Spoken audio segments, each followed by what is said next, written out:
안녕하세요. 이바페 사이버스쿨 수강생 여러분, 펫 아로마 테라피 강좌를 맡은 아로마 테라피스트 김영화입니다. 앞으로 진행되는 강의를 통해 단순히 향을 즐기는 것을 넘어 전문가로서 아로마 테라피를 올바르게 활용하는 방법과 향기가 반려동물의 몸과 마음에 미치는 긍정적인 영향을 함께 나누고자 합니다. 아로마 테라피가 아직은 낯설게 느껴질 수도 있지만 각 강의를 통해서 새로운 내용을 하나씩 자신의 것으로 만들어가며 펫 아로마 테라피스트로서의 역량을 높여가시기 바랍니다. 이어지는 1강에서는 펫 아로마 테라피의 정의를 중심으로 내용을 살펴보겠습니다. 먼저 아로마 테라피의 기본 개념과 역사를 통해 전체적인 이해를 돕고 이후 에센셜 오일의 성분과 특성, 그리고 추출 부위별 추출 방식과 특징을 함께 알아봅니다. 또한 향기와 에센셜 오일이 몸속으로 흡수되는 다양한 경로를 살펴보고 이와 함께 반려동물의 피부 구조를 이해하여 아로마 테라피 적용 시 주의해야 할 점과 에센셜 오일의 기대 효과까지 정리해 보도록 하겠습니다. 이번 강의를 통해 펫 아로마 테라피의 기초 원리와 활용의 기반을 탄탄히 다지는 시간이 되시길 바랍니다. 자, 그러면 아로마 테라피의 정의에 대해서 알아보도록 하겠습니다. 아로마 테라피란 아로마와 테라피의 단어의 합성어인데요. 아로마는 좋은 향기, 한자로는 방향을 뜻하고요. 꽃다운 향기라는 의미를 가지고 있습니다. 테라피는 치유, 요법을 뜻하는데요. 그래서 좋은 향기로 치유를 한다라고 보시면 되고요. 좀 더 자세한 의미로는 호흡기와 피부를 통해 체내에 흡수시켜 몸과 마음을 치유하는 것이라고 이해를 하시면 됩니다.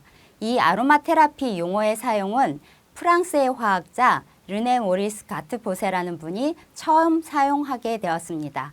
자세한 내용은 아로마 테라피 역사에서 한 번 더 다루도록 하겠습니다. 그러면 이런 아로마 테라피의 효능을 극대화하기 위해서는 에센셜 오일이라는 향료가 필요한데요. 이 에센셜 오일은 식물의 꽃, 줄기, 잎, 열매, 뿌리 등에서 추출한 100% 순수 휘발성 정유입니다. 100%이기 때문에 식물에서 얻은 성분 이외에 어떤 것도 가미되지 않은 순수한 성분이어야만 그 효능을 발휘를 할 수 있는 거고요. 휘발성이라는 거는 우선 발향도 잘 되지만 우리 피부에 흡수가 잘 돼서 효능을 발휘하기 좋다라는 의미이기도 합니다. 그래서 이 아로마 에센셜 오일은 심신의 항상성을 유지시켜주는 고농도의 식물성 오일이다라고도 할 수 있는데요.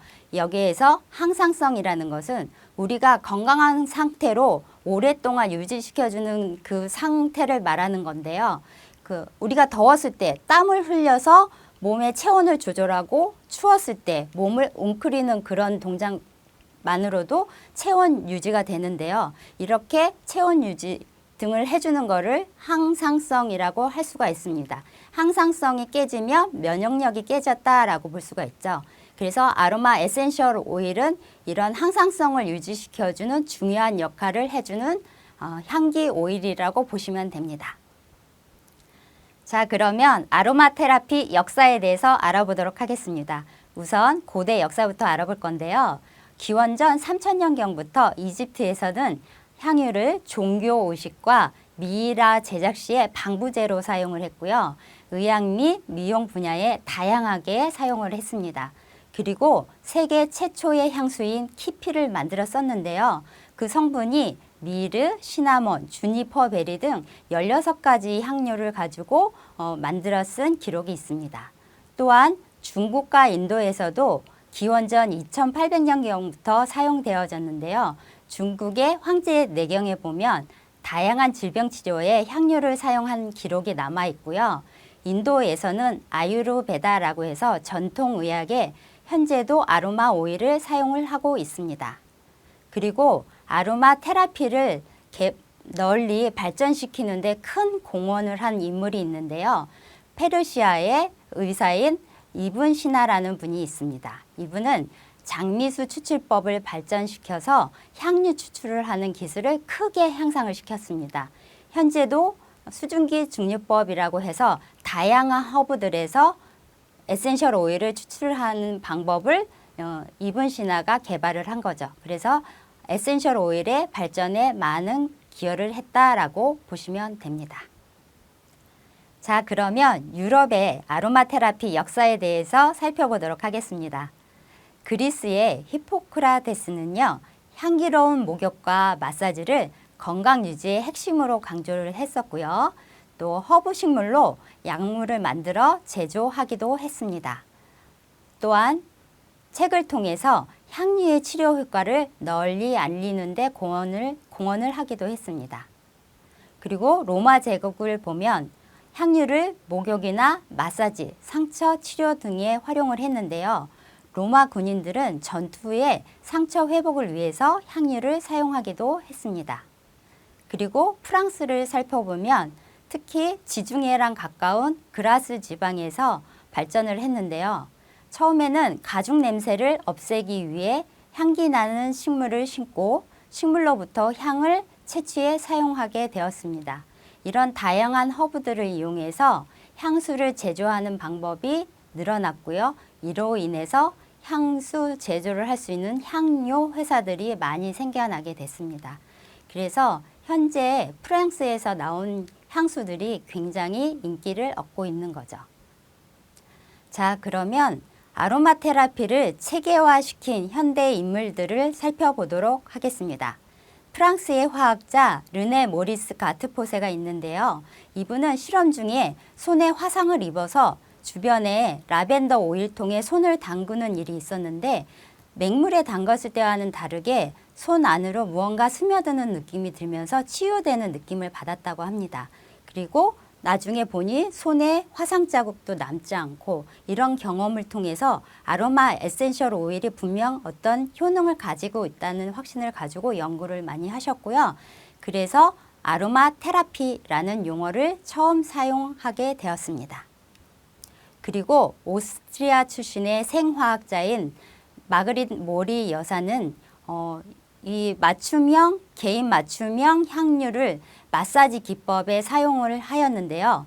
프랑스나 스위스, 영국의 아로마 테라피 클리닉을 설립하기도 하였습니다. 그리고 프랑스의 외과 의사인 장 발레는 세계 2차 세계대전 중에 부상을 입은 군인을 치료하기 위해서 아로마 에센셜 오일을 사용하기도 하였고요. 이런 향유의 의학적 활용을 체계화시킨 인물이기도 합니다. 그래서 프랑스에서는 아직도 아로마 오일을 의사들이 처방을 받아서 안전하게 사용을 할 수 있게끔 하고 있습니다. 자, 그러면 에센셜 오일의 일반적인 이해에 대해서 알아보도록 하겠습니다. 식물에서 찾을 수 있는 천연 방향 화합물을 에센셜 오일이라고 하고요. 수증기 증류법이나 냉압 추출법으로 얻을 수가 있습니다. 그리고 동양과 서양을 좀 비교해 보면 동양에서는 주로 한약재로 사용을 했고요. 서양에서는 아로마 에센셜 오일을 사용하고 있습니다. 그래서 예를 들어서 인삼을 한국이 아닌 미국에서 심었을 때는 모양은 이쁘게 나올 수 있으나 사포닌 같은 양리 효과가 있는 성분들이 아무래도 부족하기 때문에 그 테라피 효과를 기대할 수 없죠. 라벤더도 마찬가지입니다. 라벤더의 유효 성분을 최대한 추출하기 위해서는 프랑스나 불가리아처럼 그 원래 생산지에서 생산된 에센셜 오일을 사용하는 것이 좋습니다. 그래서 에센셜 오일을 구입을 하실 때도 원산지를 꼭 확인하고 구입하시는 게 좋습니다. 그리고 에센셜 오일은 약물하고 다르게 부작용이 적고 대신 강하고 또 안전하게 효과를 얻을 수 있다는 장점이 있습니다. 그리고 일반 허브보다는 50에서 70배 강력한 힘을 가지고 있는데요. 예를 들어서 페퍼민트 에센셜 오일 한 방울은 페퍼민트 티 28컵을 마시는 것과 같다고 합니다. 그만큼 에센셜 오일 한 방울에 많은 에너지가 담겨 있다라고 보시면 되는 거죠. 자, 그러면 에센셜 오일의 추출 부위와 특징에 대해서 알아보도록 하겠습니다. 에센셜 오일은 식물이 자기 자신을 지키기 위해서 내뿜는 물질인데요. 주변의 해충과 세균, 바이러스로부터 자신의 몸을 지키게 됩니다. 근데 이런 양리 효과들이 사람에게도 영향을 줘서 좋은 효능을 발휘하기 때문에 사람에게도 아로마 테라피로 사용이 되어지고 있습니다. 그러면 에센셜 오일의 각 부위별로 어떤 오일이 추출이 되고 어떤 효능을 가지고 있는지 한번 알아보도록 하겠습니다. 제일 먼저 감귤류의 과피, 그래서 오렌지나 레몬의 껍데기라고 보시면 되는데요. 껍데기 속에 들어있는 향기 물질을 추출을 합니다.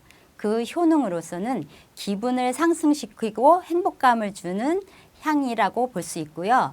또 세정에도 도움이 되고 불순물을 배출하는 데도 도움을 줍니다. 그래서 메이크업 클렌징을 할 때도 이런 오렌지나 레몬 오일을 한두 방울 떨어뜨려서 사용하시면 깨끗이 닦이기도 합니다.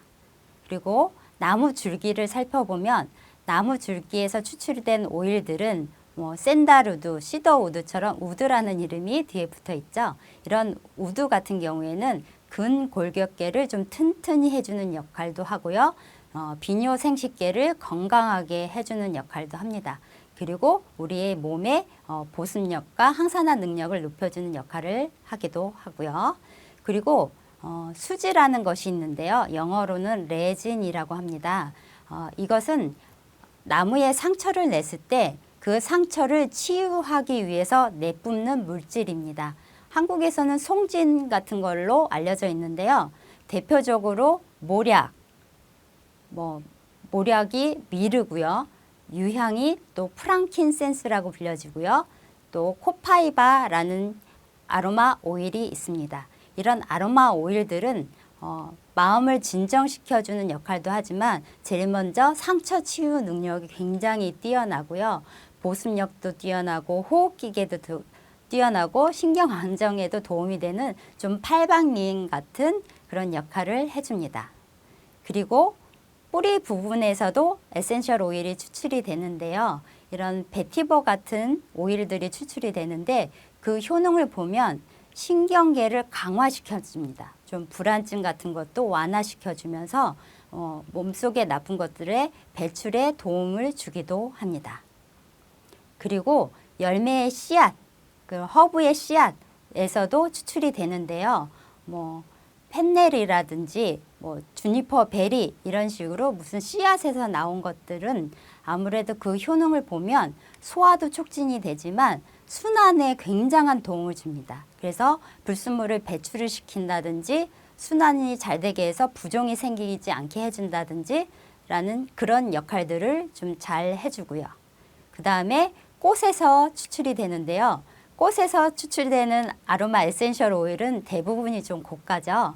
로즈나 일랑일랑, 자스민, 라벤더도 여기에 들어갈 수도 있고요. 그래서 이런 꽃에서 추출한 아로마 오일들을 보면 그 효능이 좀 굉장히 다양한데요.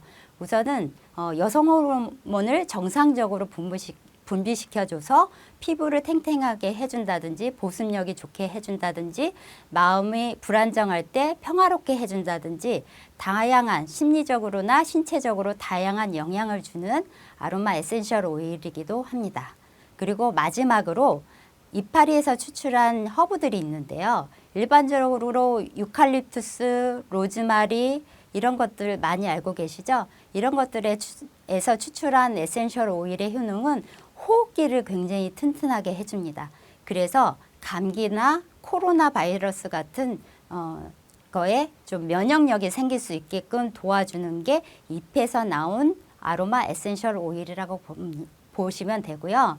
이런 에센셜 오일이 굉장히 여러 종류가 있습니다. 그런데 이 에센셜 오일의 개개인별로 이렇게 효능을 외우기보다는 아로마 에센셜 오일의 추출 부위별 특징을 이해해 두시면 앞으로 어디에 어떻게 활용할지 좀 어렵지 않게 선택적으로 사용하실 수 있습니다. 그래서 에센셜 오일의 추출 부위와 특징에 대해서 한 번 더 읽어보시고 숙지해 놓으시면 많은 도움이 될 거라고 생각합니다. 자, 그러면 향기의 흡수 경로에 대해서 알아보도록 하겠습니다. 향기는 피부와 호흡을 통해서 흡수가 될 수 있는데요. 피부를 통해서는 액체 상태로 이제 피부 조직에 흡수가 되면요. 피부 조직의 안에 있는 혈관을 통해서 전신으로 아로마 오일이 이동을 하면서 영향을 끼치고 다 사용된 아로마 오일은 배출이 되는데 피부와 신장, 폐를 통해서 완전히 배출이 됩니다. 그리고 호흡기를 통해서 들어온 상태는 좀 기체 상태로 들어왔을 때 코를 통해서 폐로 가서 또 전신으로 이동해서 배출이 되고 또 코로 들어온 일부는 뇌에 변형계에 영향을 줍니다. 그래서 시상하부 뇌하수체에 영향을 줘서 호르몬 분비에 영향을 주고요. 또는 뇌 피질에 영향을 미쳐서 기억력이라든지 학습 기능 또는 감정에 영향을 주기도 합니다. 그래서 에센셜 오일의 흡수 경로를 자세히 한 번 더 보면 호흡을 통한 흡수에 있어서는 미세한 에센셜 오일의 향기 분자가 흡입이 되면 코 안에 비강의 섬모가 있는데요. 그 섬모 안에 후각 수용체가 있습니다. 거기에 도달을 하면 전기적인 신호로 바로 전달을 합니다. 특히나 자율신경계, 내분비계, 면역계에 바로 영향을 주게 되는 거죠. 그림을 보면서 다시 한번 보면 에센셜 오일은 코에서 뇌까지 바로 전달되는데요. 우선 코의 섬모에 있는 후각세포에 바로 향기 물질이 묻으면 뇌에 한 1초도 안 되는 시간에 뇌에 전달이 돼요. 그래서 뇌에서 어떤 반응을 하는데요. 이 반응은 나의 몸을 지키기 위한 반응이기도 합니다. 위급한 상황이 있을 때 내가 어떻게 해야 되는지에 대해서 바로 내가 결정을 해야 되기 때문에 후각을 통해서 들어온 향기를 분석을 합니다. 그래서 무슨 타는 냄새가 난다 그러면 혹시 화재가 난 거 아니야? 그래서 주변을 살피게 되고 몸을 보호하기 위한 행동을 하게 되는 거죠. 그래서 이런 에센셜 오일은 다양하게 흡수가 되면서 우리의 몸과 또 정신에 영향을 주기도 합니다. 그래서 에센셜 오일의 흡수 경로를 한 번 더 생각을 해보시고 아로마 오일을 어떻게 사용을 할지를 한번 판단해 보시는 것도 좋을 것 같습니다. 자, 그러면 에센셜 오일의 흡수 경로 중에 폐로 흡수됐을 때의 경로에 대해서 알아보도록 하겠습니다. 폐를 통해서 흡수된 향기는 폐포까지 도달하는데요. 그 향기 분자가 된 이후로 혈액으로 전달이 되고 그 혈액으로 전달된 아로마 향기 분자들은 온몸을 순환하면서 치유를 해주게 됩니다. 그리고 나서 땀과 대소변으로 체외로 완전히 배출이 되는 거죠. 그리고 에센셜 오일의 피부와 구강을 통해서도 흡수가 될 수 있는데요. 피부를 통한 흡수를 보면 이 지용성인 에센셜 오일이 캐리어 오일로 희석되면서 피부에 자극 없이 흡수가 될 수가 있고요. 이 흡수된 아로마 오일들은 또 혈관을 통해서 온몸으로 순환을 하면서 치유작용을 하게 됩니다. 그리고 나서 그 쓰임이 다 되면 소변이나 폐의 호흡을 통해서 또는 피부의 땀을 통해서 배출이 되게 됩니다. 또 한 가지는 구강을 통한 흡수가 있는데요. 이거는 공식적으로는 프랑스에서 의사의 처방에 의해서만 구강 섭취가 가능한데요. 국내에서는 식품 첨가물로 섭취 가능한 오일이 있습니다. CPTG 등급의 식품용 첨가물 아로마 오일만 섭취가 가능한 거니까요. 아무거나 드시면 절대 안 됩니다. 그리고 이런 오일들은 용법에 맞게 섭취를 해야지 임의적으로 자기가 먹고 싶은 만큼 많이 먹는다 이런 거는 아니라고 보시면 되고요. 주로 구강으로 흡수될 때는 혀 밑에 부분에 아로마 오일을 떨어뜨려서 혀 밑에 있는 혈관을 통해서 흡수가 돼서 전신으로 순환될 수 있게끔 하는 방법으로 섭취를 합니다. 그래서 마찬가지로 전신으로 순환이 된 후에는 자연적으로 배출이 되기 때문에 에센셜 오일은 충분히 안전한 물질이다라고 보시면 됩니다.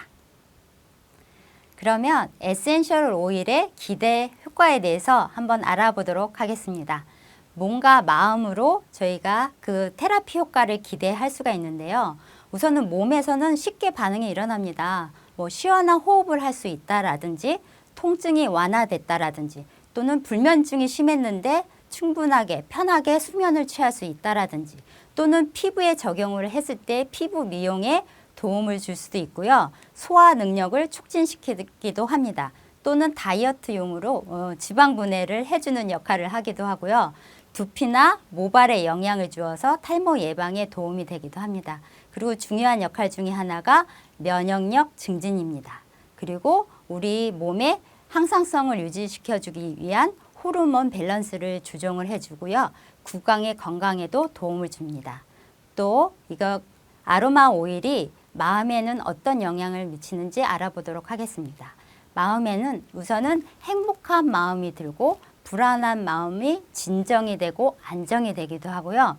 또는 말로는 안 되는 위로를 받을 수도 있고요. 공부하는 분들은 또 집중력을 강화시켜 줄 수도 있고요.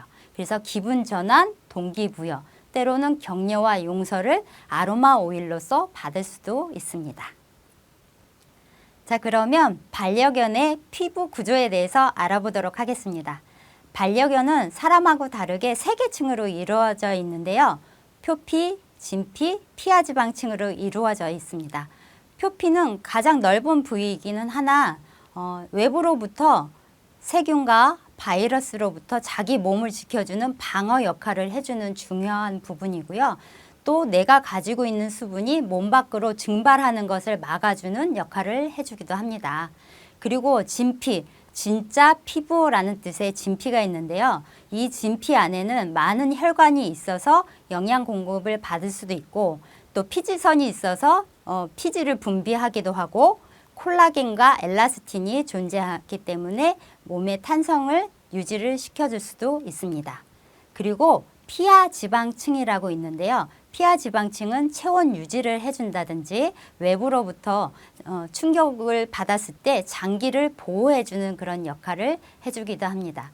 사람은 피부층이 10개에서 15개 층으로 굉장히 두꺼운 반면에 반려동물은 3계층뿐이 되지 않기 때문에 굉장히 많은 케어가 있어야 되는 부분이고요. 그래서 피부의 건조증이나 간지럼증 이런 것들이 발생하기 쉽습니다. 그래서 앞으로의 아로마 테라피는 이 반려견의 민감한 피부를 케어해주는 그런 방법들을 좀 제시를 해줄 예정이기 때문에 이 반려견의 피부에 대해서 숙지를 해놓으면 많은 도움이 될 듯합니다. 자, 그러면 오늘 강의는 여기서 마치도록 하겠습니다.